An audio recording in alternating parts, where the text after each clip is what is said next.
The man they didn't see. At 9 a.m. sharp, the glass doors of the Hamilton Financial branch on South Wacker Drive opened with a subtle hiss. A breeze of crisp Chicago morning air followed Jordan Wells as he stepped inside. Sunlight cascaded through the towering floor-to-ceiling windows, illuminating the polished granite floors and gleaming surfaces with golden streaks. The interior was immaculate, sterile, pristine, and quiet, humming with the rhythm of efficient wealth. Business professionals in sleek suits shuffled politely in short queues. Tellers, impeccably dressed in matching Navy uniforms, spoke in hushed, transactional tones. The bell above the counters chimed at regular intervals like clockwork, signaling the next customer in line. The bank operated with the smooth precision Jordan had envisioned when he first established the institution over 2 decades ago. But this morning, he wasn't here as the founder. No security detail, no entourage, no speeches or meetings. Just a man handling a simple personal matter, a $15,000 withdrawal. It should have been routine. Jordan wasn't dressed for the boardroom. He wore a neatly ironed light blue Oxford shirt, khaki slacks, and clean white sneakers. No Rolex. No pinstripe blazer. His goal was to blend in, to feel what his clients felt on any given morning. And yet, as he stepped toward the line, his sharp eyes caught a telling detail. A man, white, early 50s, graying temples, dressed in a charcoal blazer, was smiling and chatting with a teller. Jordan saw the bills counted without hesitation. Neat stacks of cash, precise and unquestioned. He glanced discreetly at the transaction slip the man folded into his jacket pocket, $20,000. No ID check. No raised brows. No questions. Jordan's jaw tightened, just slightly, before he unclenched it. It was a scenario he'd seen far too many times. He took a breath, composed himself, and waited for his turn. A few moments later, he was called forward. Amy Dorsey. Her name tag gleamed beneath her stiff navy blazer. Blonde hair pinned back tightly, lips painted a shade too pale. She didn't smile when he stepped up. Didn't even greet him. She reached under the counter and slid a clipboard toward him without making eye contact. Fill this out, she said, monotone. Mechanical. Jordan blinked. No greeting, he asked silently to himself. But he didn't protest. He took a pen from his shirt pocket, filled out the slip, and slid it back along with his Illinois driver's license. Amy glanced down, skimmed the form, then shoved it back toward him. We can't process this, she said, folding her arms. Jordan's brow furrowed. Excuse me. We don't handle large withdrawals like this. He gestured discreetly over his shoulder. I just watched a gentleman walk out with $20,000 in cash. You didn't even blink. Amy's expression tightened. That's different. Jordan leaned forward slightly. His voice remained calm. How exactly? For the first time, Amy looked uncomfortable, not apologetic, just irritated.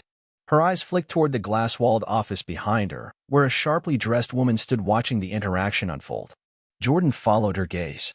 Victoria Keene, branch manager, mid-40s, navy pantsuit tailored to the inch. Sharp eyes, sharper tongue, the type who had already decided what the facts were before hearing them. She nodded, almost imperceptibly. Amy straightened immediately. Her posture stiffened, emboldened. We can't process this transaction, she repeated. Jordan inhaled deeply. And I'm asking you why. Amy tapped her manicured nails against the granite counter in slow, deliberate rhythm. It's just unusual, she said with a manufactured politeness. A cash withdrawal this size. It's suspicious. Suspicious. The word hung in the air, thick and familiar. Jordan's voice dropped slightly. Suspicious, he echoed, letting it settle like smoke in the room. I see. He didn't raise his voice. He didn't need to. The contrast had already spoken for him. One man received courtesy and access. Another received forms, suspicion, and scorn. You didn't seem suspicious when he did the exact same thing, Jordan said. Amy hesitated for half a second. Sir, I don't make the rules. No, Jordan said with a soft, dry laugh. But you certainly know how to apply them, selectively. Amy's mouth pressed into a tight line. I'll get my manager. She turned and walked briskly toward Victoria's office. Jordan stood still, fingers resting lightly on the cool stone counter. Around him, he felt the shift in atmosphere. A quiet tension seeped into the room. Other tellers stole glances. Customers began to pretend they weren't listening. But they were. Jordan caught the eyes of a woman nearby. Lisa Hendricks. White. Mid-50s. Waiting near the customer service desk. Her gaze lingered a second too long. She gave a half-hearted, apologetic smile. Jordan didn't return it. He didn't need sympathy. The door to the office opened, and Victoria stepped out, heels clicking like a metronome. Amy followed, her chin tilted with quiet vindication. "Good morning," Victoria said smoothly. "I understand you're attempting a withdrawal?" "I am." "Well, unfortunately, we have certain security protocols in place for transactions of this size." "Security protocols?" Jordan repeated, voice steady. "Yes," she said, still calm, still composed. "For the safety of our clients and staff." Jordan crossed his arms. "What does that mean for me?" "It means we need to verify some additional information before proceeding." "You mean my information?" Jordan replied. "Because the man before me had no such protocols. I can't speak to other customers' transactions." "I bet you can't." Her smile faltered, just slightly. "I need to verify your last deposit amount," she added. "My account number is right in front of you. Look it up." "That's not how we do things here." Jordan exhaled. "That's interesting. Because I've banked here for years. I've never once been treated like I don't belong." He took a step forward. "So tell me, Victoria, what exactly about me makes you think I don't?" Silence. Amy's gaze darted nervously. Even she knew the line had been crossed. Victoria didn't blink. Instead, she made a small hand gesture toward the lobby. "Enter Ethan McGrady. Bank security. Tall, white, mid-30s. Built like a linebacker." His posture straightened the second the signal came. He moved toward the counter with slow, deliberate steps. Hands open. Prepared. Performing restraint. Jordan remained still. Victoria tilted her head. "Can you verify the source of these funds?"